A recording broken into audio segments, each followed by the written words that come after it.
"You're not being supportive of our family," she said like it was some kind of sin to have a doctor's appointment. That's all it was, just a follow-up after my knee surgery. But apparently needing one weekend for myself meant I no longer deserved to be their father. I was sitting on the edge of my bed when the call came through. The Friday sun had barely tilted west, and I had just finished polishing a small set of antique chess pieces, still warm from my hand. Jenna's name lit up the screen. I hesitated for a moment before answering. She only called when she needed something. "Hey, Dad," she said, skipping straight over greetings. "Can you watch the baby this weekend? We've got that work retreat in Asheville, and Emma's staying with Nate's parents. We'll be back late Sunday." I told her no as gently as I could. I explained that I had an appointment Saturday morning, just a follow-up, nothing serious, but the timing was tight. And the truth was, I was tired. My knee still ached in the mornings, and 2 days alone with a 10-month-old was more than I could manage right now. There was silence on the other end, then sharp and cold. "Wow. Okay, I guess you're just not being very supportive of our family." I felt it like a slap. I opened my mouth to speak and to remind her of the thousands of dollars I'd handed over for her down payment, the hours I'd spent building Emma's playhouse and fixing their leaky pipes, the nights I stayed when Tommy was colicky, and I walked him until he slept. But I didn't say a word. What was the point? "I just didn't expect this from you," Jenna continued. "We really needed you this weekend. I don't know what we're going to do now. You're their parents," I said quietly. "You'll figure it out." She hung up without another word. An hour later, I received a text. "Please don't come by the house anymore. It's time for some boundaries. We've changed the locks." I read it twice, then again. I thought my eyes were playing tricks on me. I pressed my lips together so hard I felt them tremble. My heart pounded in my ears. Not even a phone call, just a message after everything. After all the years, the locks changed. Like I was a threat, like I was a stranger. I drove to their house anyway. Call it instinct or maybe just disbelief. The streets looked the same as always. Suburban quiet, bikes on lawns, flags wilting in the summer heat. But something had shifted, something fundamental. I parked across from the pale brick two-story that I had helped them buy. And for a moment, I just stared at the door. It was the same door I'd painted with Jenna the day they moved in. She was pregnant with Emma then, excited and tired. We picked out a deep forest green color, and she joked that it looked too grown up. That same door didn't open when I rang the bell. I waited. No answer. I rang again. The baby stroller was folded neatly on the porch. One of Emma's tiny sneakers was lying under the swing. Then I heard it. Footsteps inside. Quick, whispered voices. Someone peeked from behind the upstairs curtain. I rang a third time, more out of habit than hope. Nothing. I tried the key I'd used for 5 years, ever since they made me a copy, just in case. It didn't turn. It caught and jerked, unmoving. She really had changed the locks. I walked back to my car slowly like I was balancing something fragile. It was hard to tell if I was shaking from anger or grief, maybe both. I sat in the driver's seat and stared at the steering wheel. Then I started laughing. Quiet, breathless, ridiculous laughter. It came out in stutters and wheezes like I'd lost my mind because that's what it felt like. Like I'd woken up in some alternate version of my life. One where my daughter had decided I was no longer needed, or worse, unwanted. Back home, I made tea and forgot to drink it. I wandered the kitchen, touching things as if to remind myself they were real. The hand-drawn cards from Emma still hung on the fridge. "Best Grandpa. I love you." Crayon hearts, shaky block letters, a paper turkey with my traced hand. I sat down and stared at the messages, the lock, the words. "You're not being supportive of our family." I'd been supportive, hadn't I? The mortgage co-signed, the emergency C-section covered by my savings when their insurance fell short, countless repairs I'd made, babysitting at a moment's notice, every birthday cake, every Halloween costume stitched by my own hands, a skill I learned from my late wife and passed on to Jenna. I didn't keep receipts, but the proof was everywhere. In their walls, their cupboards, their children. I picked up my phone and typed a message, then deleted it. Typed another, deleted it too. What could I possibly say? Nothing would sound right. Nothing would make them open the door. I stood by the window as the streetlights flicked on one by one. I hadn't even changed out of the clothes I wore to run errands that morning. I didn't move until the clock struck midnight, and even then, I didn't sleep. The next morning, I moved through the house like a guest in someone else's life. The silence felt heavier than usual. I didn't turn on the radio like I always did. I didn't open the curtains. I didn't want the light. Instead, I sat at the kitchen table with a piece of dry toast and a cup of tea that went cold before I could drink it. The fridge hummed, the clock ticked, but everything else had gone still. I stared at the empty chair across from me, the one where Emma used to sit with her juice box, legs swinging, telling me about school. The one where Jenna would collapse after a long day, sighing like the world owed her something for surviving it. How had I ended up here? How had I raised a daughter who could shut a door on her father with such ease? At noon, I opened the small tin where I kept all the little things they'd given me.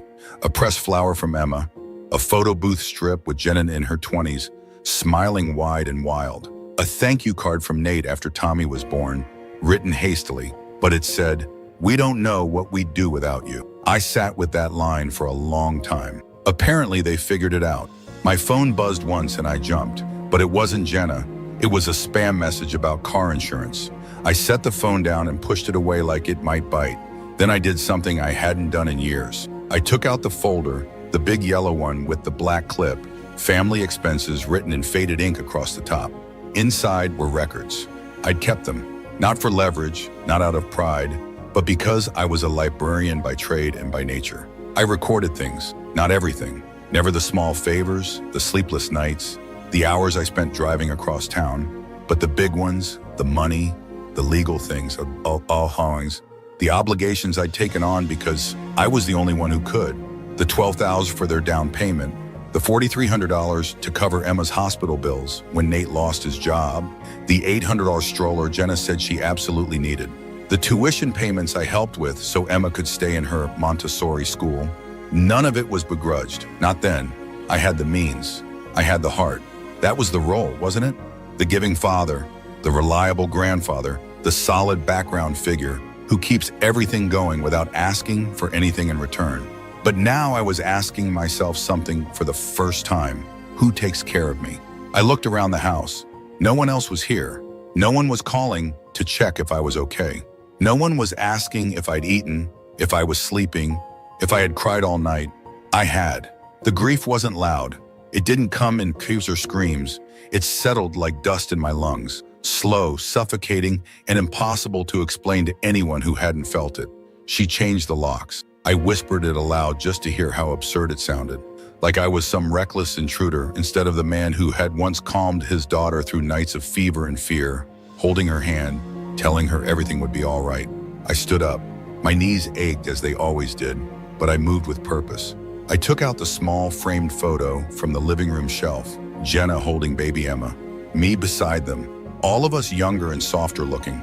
I set it face down on the table. Then I walked into the bedroom and started looking for my lawyer's card. The card was where I'd left it inside my old address book between the dentist and the vet.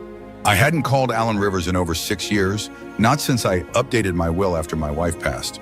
But he'd known me since Jenna was in high school, and he'd always spoken to me like a person with a brain, not a sentimental old man. I dialed the number and waited.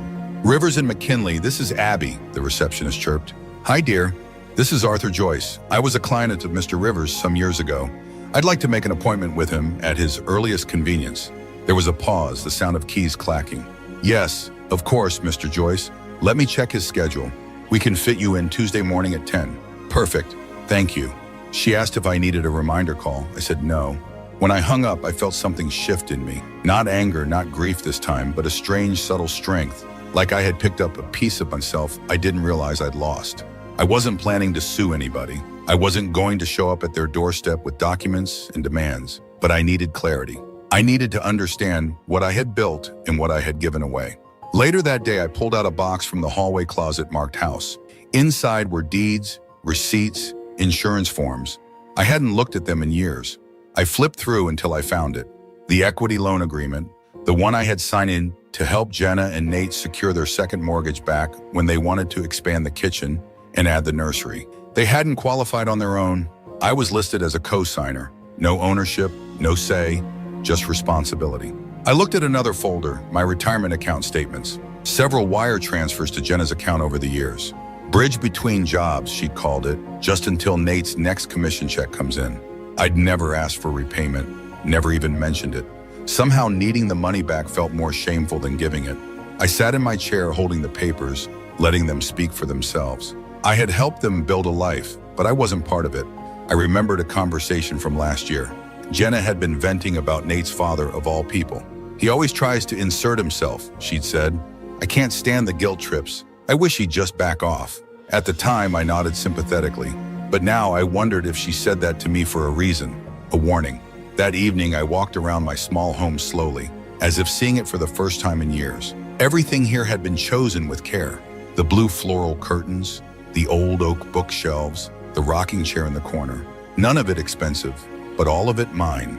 I stood at the window and watched the sun slip below the rooftops. Somewhere out there, my daughter was tucking her children into bed, perhaps thinking about how she'd set boundaries, as if I were some unruly obligation. Well, two can set boundaries.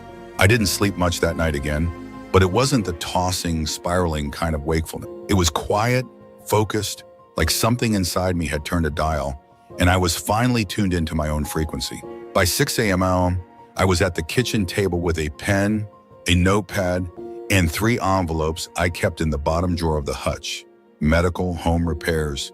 In Jenna, I opened the last one. Inside was every thank you card, every printed receipt, every bank slip I'd saved over the years. Not for proof, not for shame, but for memory, for the record of where I had placed my love. The earliest one was dated 12 years ago. $2,000 to cover a deposit when Nate lost his job and they had to move on short notice. I remembered the phone call like it had happened yesterday. "Dad, I wouldn't ask if we weren't desperate. I hate this. I hate asking you, but I don't have anyone else to call." I'd said yes before she'd finished the sentence. Then came the others, like breadcrumbs leading through a forest, daycare gaps, insurance hiccups. That time Emma needed braces and their dental plan wouldn't cover more than the consultation. All of it, hundreds here, thousands there, each one a version of the same story. Just this once. We'll figure it out soon. "Thanks, Dad. You're a lifesaver." But the problem with being a lifesaver is that no one thinks of you until they're drowning. And the moment they're back on dry land, you're forgotten. I thought of the times I said yes, even when I wanted to say no. When I canceled lunch with my one friend left in town so I could pick Emma up early. When I skipped my arthritis checkup because no one else could watch Tommy. When I spent my last winter's heating bill money on Christmas gifts for their kids because Jenna said Emma would be devastated without the dollhouse that all her friends had. Each time I told myself it was love, sacrifice, what fathers do. Now I wasn't sure if it was love or fear. Fear that if I stopped giving, I'd stop mattering. I set the envelope down and stood up slowly.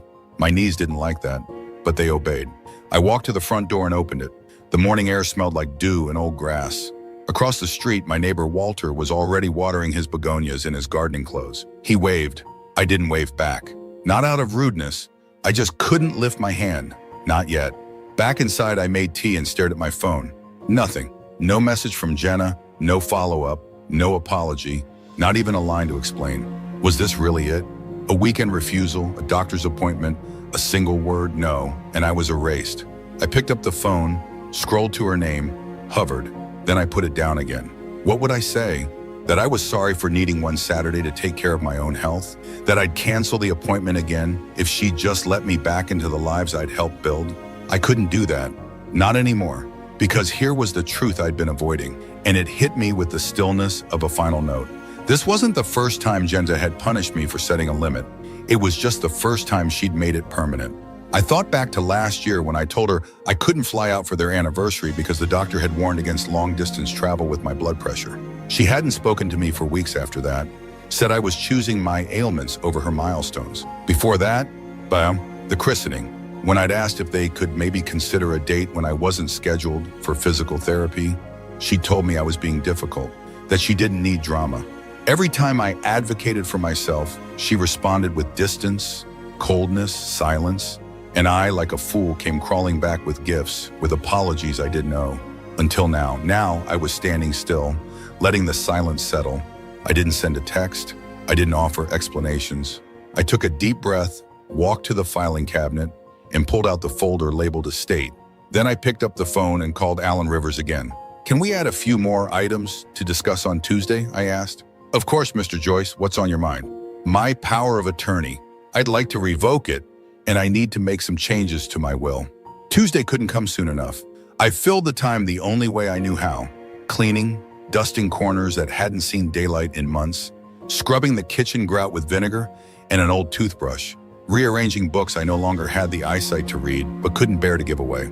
It was a strange sort of preparation, like I was readying the house for a guest who would never come. The morning of my appointment, I woke up before the alarm and stood in front of the mirror longer than usual. I brushed my hair, put on my soft blue shirt with the pearl buttons, and even dabbed on a touch of cologne. Not for anyone else, for me to remember who I was when no one was looking. The drive to Alan's office took 30 minutes, and I spent every second rehearsing the words in my head. But when I sat down in the brown leather chair across from him, the words came easily. "I'd like to revoke the power of attorney I granted to my daughter," I said plainly. Alan blinked, then nodded slowly. "That's no problem. We can draft the document today." "Are you sure, Arthur?" "Absolutely." I folded my hands in my lap. She no longer needs that kind of access to my life. He didn't ask for details, and I appreciated that. Next, we reviewed my will. The language was all still there. Jenna and Nate as primary beneficiaries, Emma and Tommy to receive small educational trusts. The home, the accounts, the assets, all of it would go to them. "I'd like to change that," I said. Alan tilted his head slightly. "All of it?" "Yes, I want everything placed into a trust for my niece, Claire. She's been good to me, not out of obligation, just kindness." He nodded again. "We can set that up. It's your right." We worked in silence for a while, papers rustling, pens clicking. I signed where he pointed, and with each signature, I felt a little weight slide off my chest. Before I left, he handed me a copy of the revocation. "If your daughter tries to act on your behalf with any financial institution, they'll be required to reject it." I took the paper, folded it neatly into my bag. "Thank you, Alan."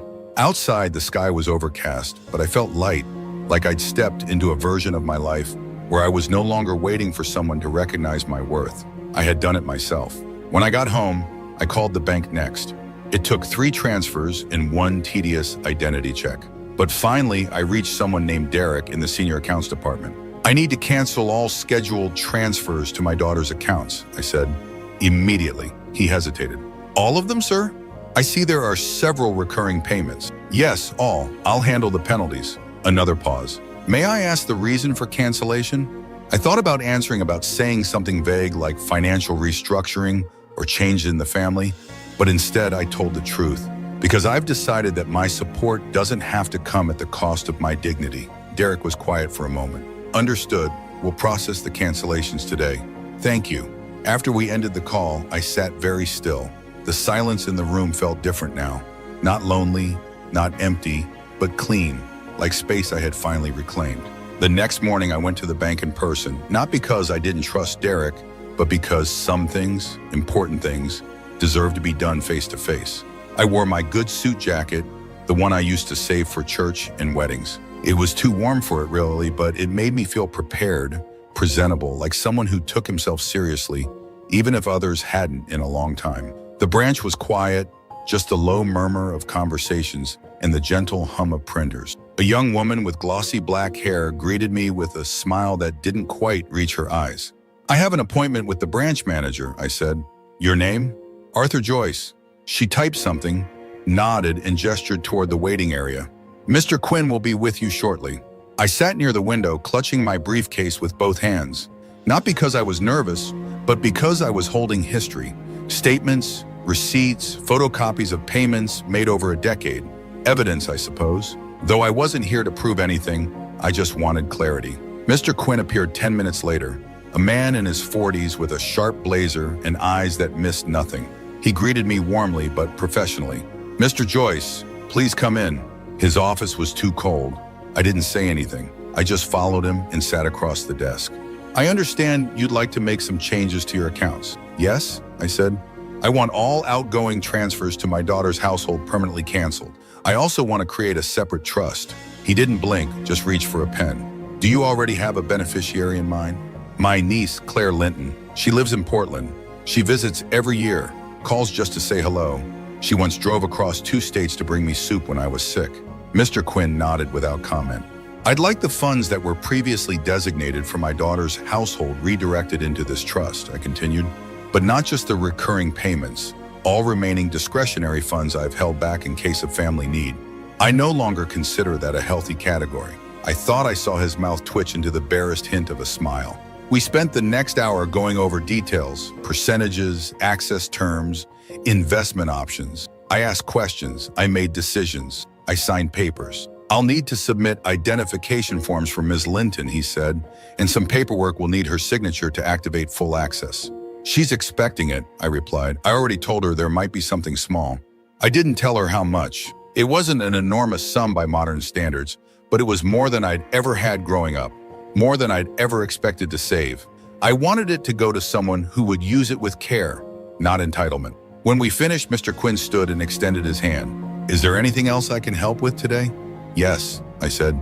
Can you print a list of every transaction I've made to my daughter's family in the last 10 years? He raised an eyebrow but said nothing, simply typing at his keyboard. A few minutes later, he handed me a stack, page after page of deposits, transfers, payments. I took the bundle and slipped it into my briefcase without looking. Thank you. Outside, the sun had come out.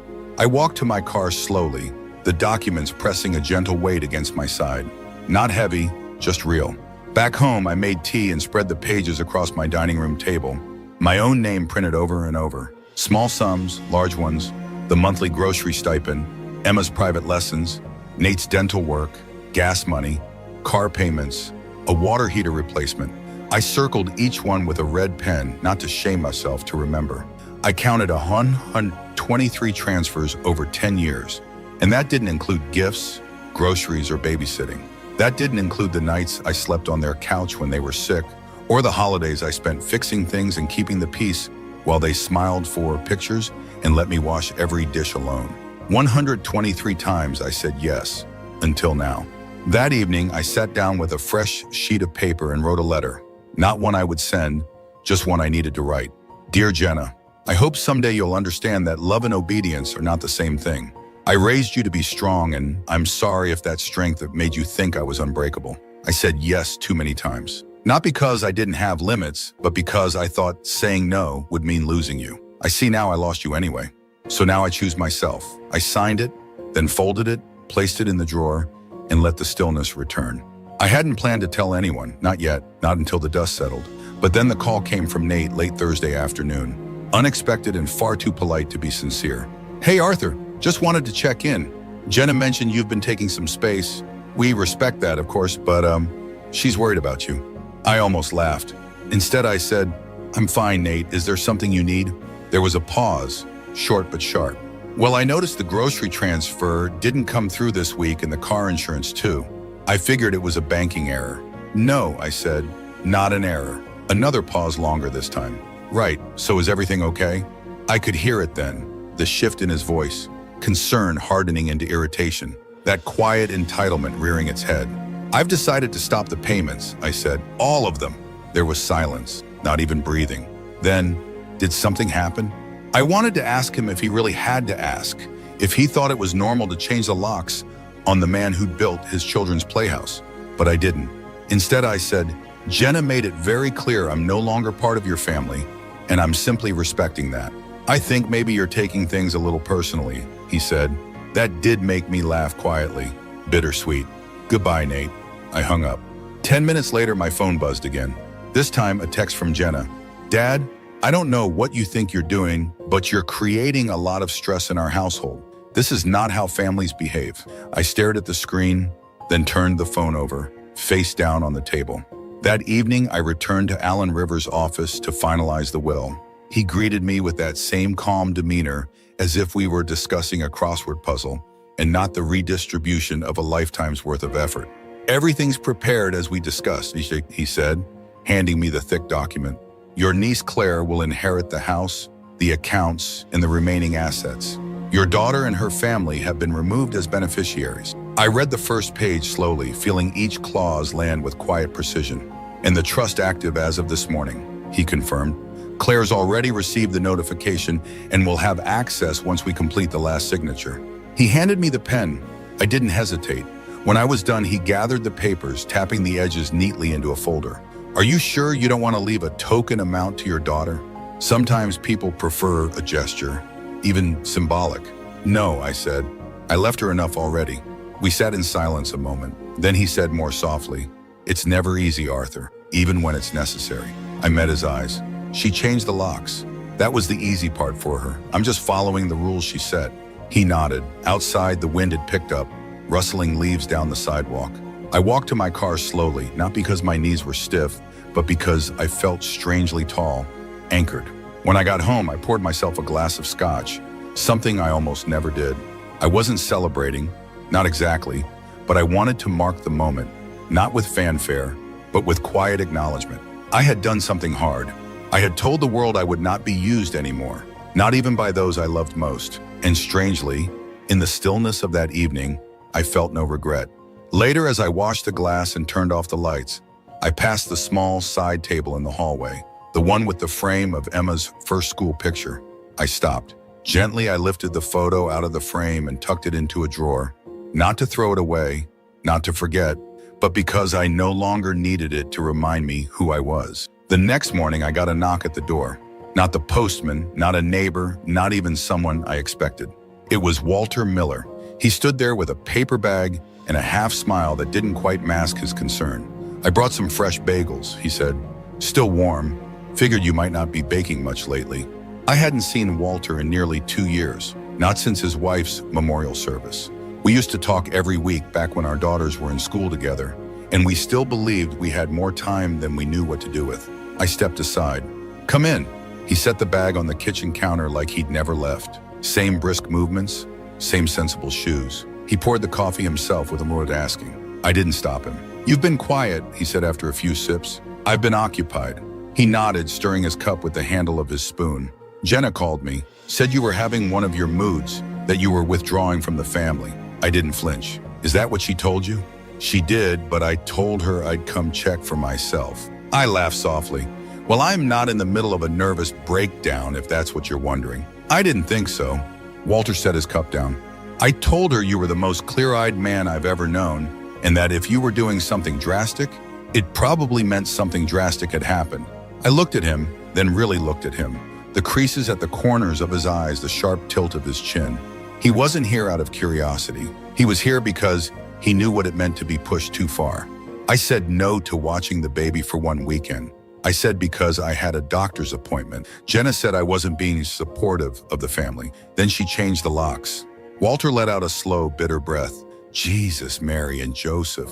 "She texted me," I added. "Didn't even call. Just told me not to come around anymore." Walter's eyes didn't blink. "And Nate asked why I canceled the car insurance transfer. As if that was the crime." He reached across the table and took my hand.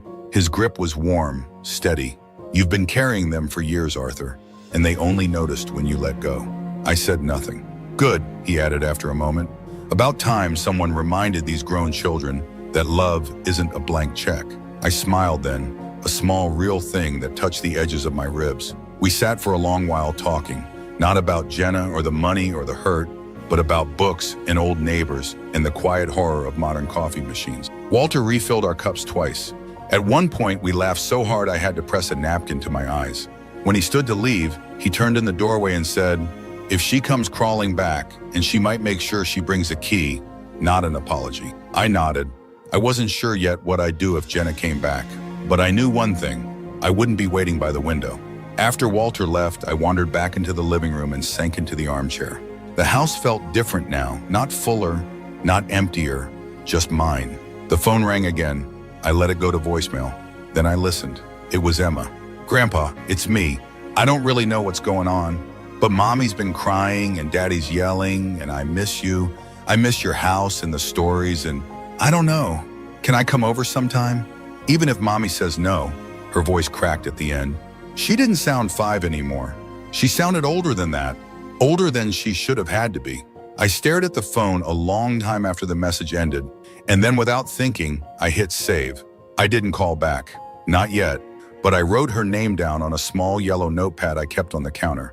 Emma, not as a promise, as a beginning. The letter came the next day. A real letter envelope stamp, her handwriting on the front. I recognized it immediately. Jenna always made her capital J's like backwards 7s, something her 3rd grade teacher could never quite break her of. I held the envelope for a full 5 minutes before I opened it.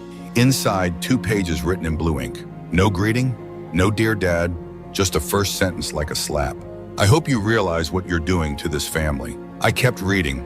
She wrote that Nate was furious, that Emma was confused, that the timing of all this couldn't be worse given how hard they were working to keep things stable, that my behavior had become erratic, that she was hurt, but also concerned. She asked if I was depressed, if maybe I needed someone to talk to. She suggested therapy lightly, the way people do when they're trying to pretend they're not insulting you. She didn't mention the lock. She didn't mention the text, and she certainly didn't apologize. The last paragraph sealed it. We're still willing to include you in our lives, but only if you're willing to be a team player. Families require sacrifice, Dad. You taught me that. I folded the letter neatly twice and set it back in the envelope. Then I walked it over to the fireplace and placed it on the grate. I didn't light it. I didn't need to. I just didn't want it on my table anymore. That night, I slept better than I had in weeks. No pills, no turning over and over like a coin that can't land. In the morning, I made oatmeal and didn't check my phone. At noon, I walked to the mailbox and found 2 catalogs and a postcard from Claire. A view of the Oregon coast, cliffs, and skies so blue it hurt. Her handwriting was cheerful and a little messy. Uncle Arthur, thank you for everything. I don't even know what to say except that I hope you come visit soon. We'll make scones and sit on the porch and pretend the world makes sense. Love. C. I pinned it to the fridge. Later that day, I cleaned out the closet near the front door. It had become a catch-all over the years. Emma's rain boots, Tommy's forgotten rattle, a plastic bin full of broken crayons and unmatched socks. I tossed most of it into a trash bag, not in anger, just in clarity. When I reached the bottom, I found a small, square envelope. Inside was a crayon drawing from Emma, a purple stick figure house, a green lawn, a crooked sun in the corner, and me in the middle holding her hand in blocky letters, me and Grandpa's home. I pressed the paper flat, smoothing the wrinkles, then slid it into a folder labeled Keep. I didn't need Jenna's permission to remember who I was. That evening, as the light turned golden across the kitchen floor, I brewed a fresh pot of tea and sat by the window. The phone buzzed again, but I didn't move. It was my time now.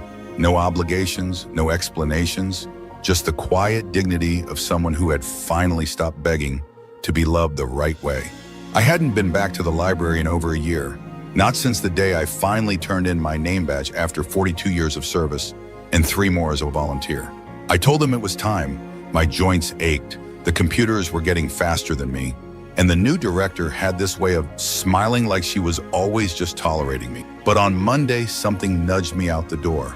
Not guilt, not loneliness, curiosity. I packed my canvas bag with nothing but a notebook and a pen, and I walked the 6 blocks from my house, past the bakery, past the empty parking lot where the old movie theater used to stand until I reached the familiar stone building with its wide glass doors. It smelled the same, paper, dust, and that faint undertone of lemon polish they used on the floors. My shoes made the same soft tapping sounds on the tile. I moved slowly, not from pain, but from reverence. This place had been my second home for most of my adult life. Behind the desk sat a young woman I didn't recognize. Red hair, thick glasses, earbuds slung around her neck. She looked up and smiled politely. "Hi, can I help you find something?" "No, thank you," I said, "just browsing."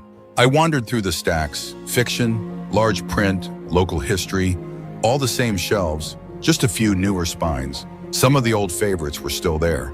Titles I'd reshelved hundreds of times, covers I knew like old neighbors' faces.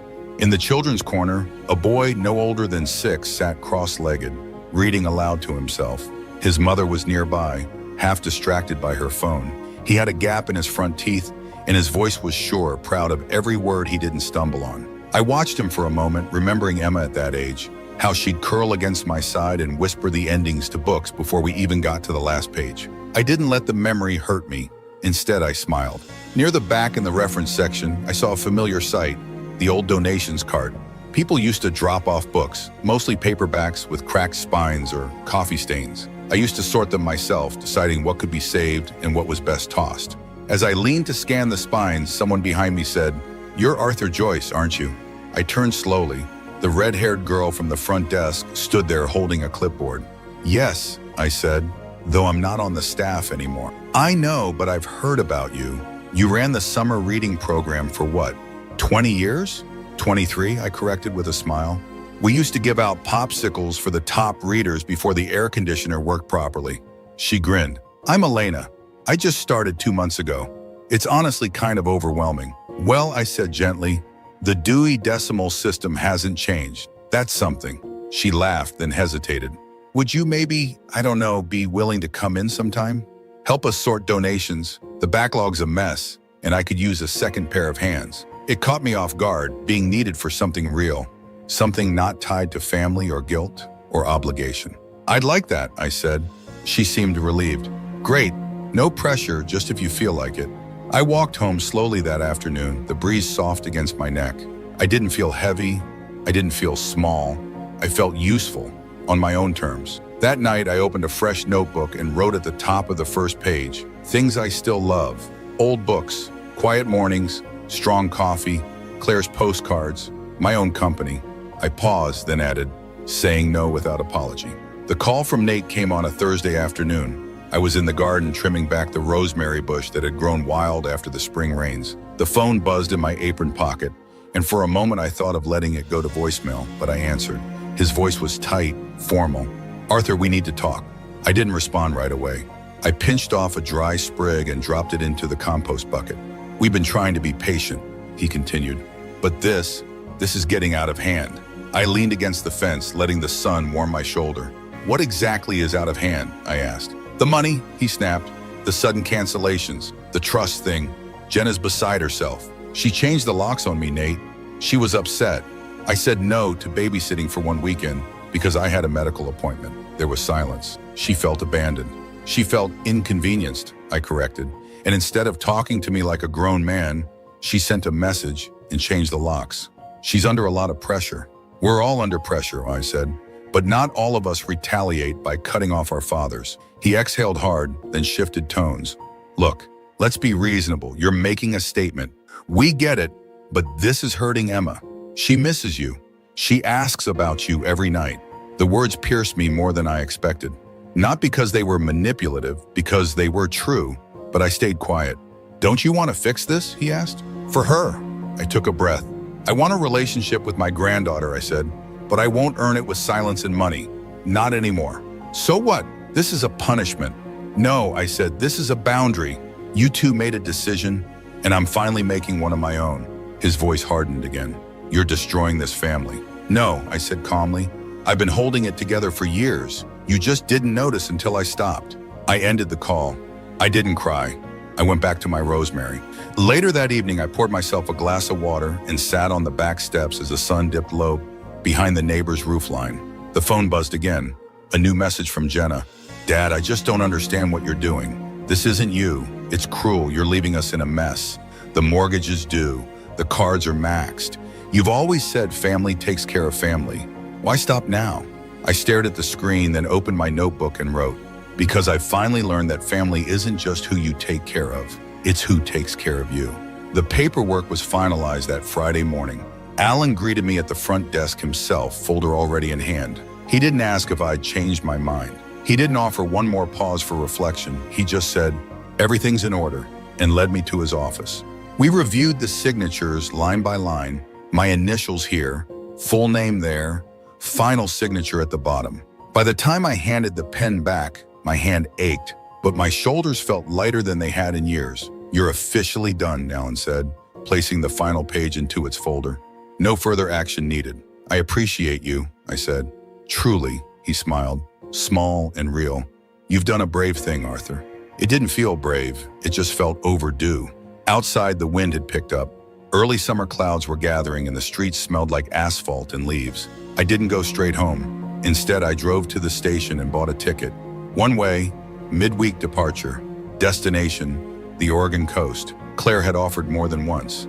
Come stay. Come breathe. We've got a guest room that's yours anytime, she said. The ocean's loud enough to drown out everything you don't want to hear. I'd always said later, after the holidays, after Emma's birthday, after someone else's need had passed. Now there were no more excuses. At home, I started packing. Not hurriedly, not frantically, one drawer at a time. Just what I needed. Comfortable shoes, warm sweaters, my notebooks, a few favorite books. In the back of the closet, I found the blue scarf Jenna had given me 5 Christmases ago, still wrapped in the tissue paper. I pressed it between my hands for a moment, then folded it carefully and placed it in the donation pile. It was soft, beautiful, but not warm.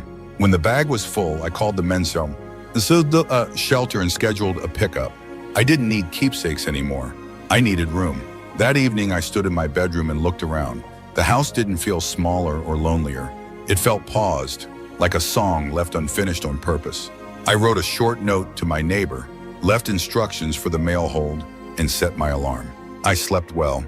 In the morning, I brewed coffee, watched the light crawl across the floorboards, and stepped into a day that belonged entirely to me. At the station, I boarded early, found a window seat, and watched the city slip past like an old film. Halfway through the ride, I pulled out my phone. One new message. Jenna again. I heard about the trust. Claire, really? I can't believe you'd leave everything to someone you barely see after everything we've done for you. You've made your choice. I hope it keeps you warm. I read it once, then deleted it. No response, no fury, just gone. Across the aisle, a little boy was curled up beside his mother, humming to himself. She ran her fingers gently through his hair, not saying a word. I watched them for a while, not with envy, not with pain, just with peace. 3 hours later, the train pulled into a small, foggy station. Claire was there, standing beside her car, waving with both hands like a child at a parade. When I stepped off the platform, she pulled me into a hug that didn't ask questions, that didn't need explanations. You look taller, she said. I feel it. She laughed. Come on, I made scones, and there's a chair on the porch with your name on it. We drove with the windows down, the sea breeze folding around us, soft and cold and clean. Claire's house sat on a bluff just high enough to hear the waves, but not see them. The wind moved through the tall grass like a whisper, and the porch wrapped around the front like arms that meant to hold you, not just frame the view. Inside, everything smelled like cinnamon and clean laundry. There were books on every surface, chipped mugs in the sink, and a cat named Percy, who immediately took to my lap like he'd been waiting for me all along. I didn't unpack right away. I didn't need to. Claire had already set out towels and a sweater on the guest bed, along with a note that read, "If you want to talk, I'll be in the garden. If you don't, I'll still be there." I sat on the porch that first evening with a blanket across my knees and a scone in my hand. Claire joined me with a glass of wine and said nothing for 10 whole minutes. Just breathed beside me. Eventually she asked, "Are you all right?" And I told her the truth. All of it. I told her about the locks, the text, the way Jenna's voice had changed when I said no. I told her about the folders of receipts, the revoked power of attorney, the will, the trust. I told her I didn't cry much anymore, not because it didn't hurt, but because I finally understood the difference between grief and guilt. She listened, not with pity, but with presence. When I finished, she said, "I think you did something men in this family were never taught to do. You chose yourself." I nodded. "It only took me 74 years. She smiled, still faster than most. We sat in the dusk until the stars came out. Then we went inside and made tea. I slept that night with the window open, the sound of the ocean folding in and out like breath. The next morning, we walked down to the shoreline. My knees protested on the gravel path, but I kept going, leaning on Claire's arm when I needed to, not apologizing. At the edge of the water, I stood with my shoes off and let the cold salt sting my ankles. "This," I said, "feels honest." Claire just nodded. That's why I never left. That afternoon, we baked a peach cobbler, played gin rummy on the porch, and argued gently about whether cats understand English. Percy offered no comment. Around sunset, my phone buzzed. Another message, this one different. "Dad, I don't know how to fix this. I want to, but everything feels broken. Emma won't stop asking about you. She cries at bedtime. Nate doesn't understand why I'm not angrier, but I don't know. I think I miss you." I stared at the screen. Claire noticed from her. I nodded. "She says she misses me. Do you believe her?" "I believe she misses what I gave her. Is that the same thing?" I didn't answer. Not yet. Instead, I stepped back out to the porch and looked at the sky. It was streaked with lavender and orange, and the gulls circled slow over the water. For a moment, I pictured Jenna as she used to be, 8 years old, sticky with popsicle juice, running barefoot through the backyard, shouting, "Look, Dad!"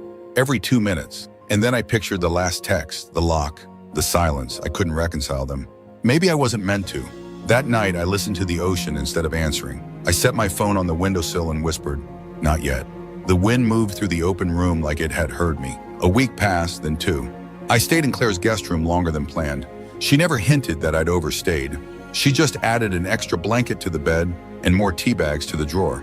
We developed a rhythm, slow mornings, long walks, small meals. She worked in the afternoons from her laptop in the sunroom, and I read novels I'd forgotten I loved. In the evenings, we sat on the porch and let the world soften. I didn't check my phone every hour. I didn't worry about what might be waiting. And when I did look, I saw only one message from Emma. "Hi, Grandpa. Mommy says you're on a trip. I hope you're having fun. I made a picture for you, but I don't know where to send it.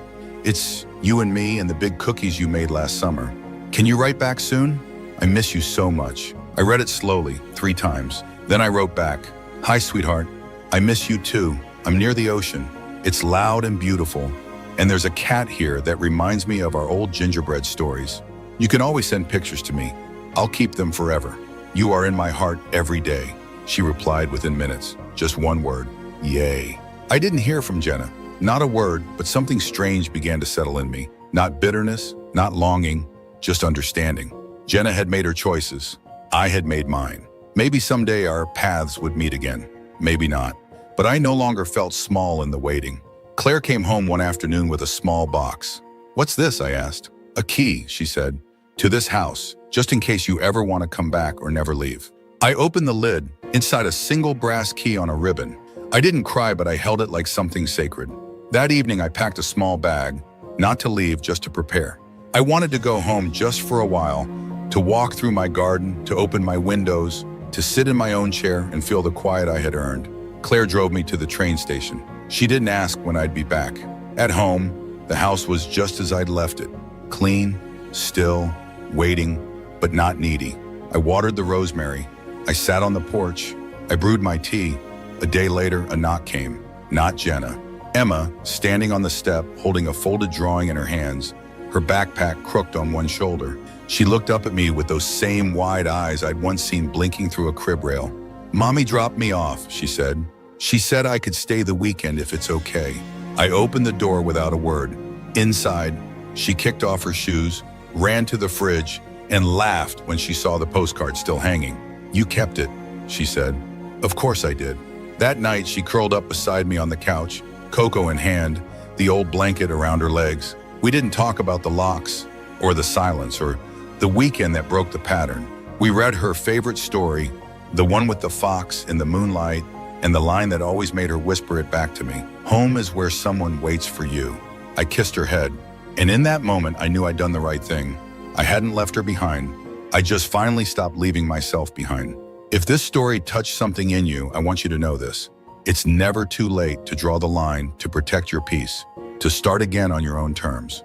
Leave a comment if you've ever had to make the hard choice, and follow for more stories that speak the quiet truths we don't say out loud.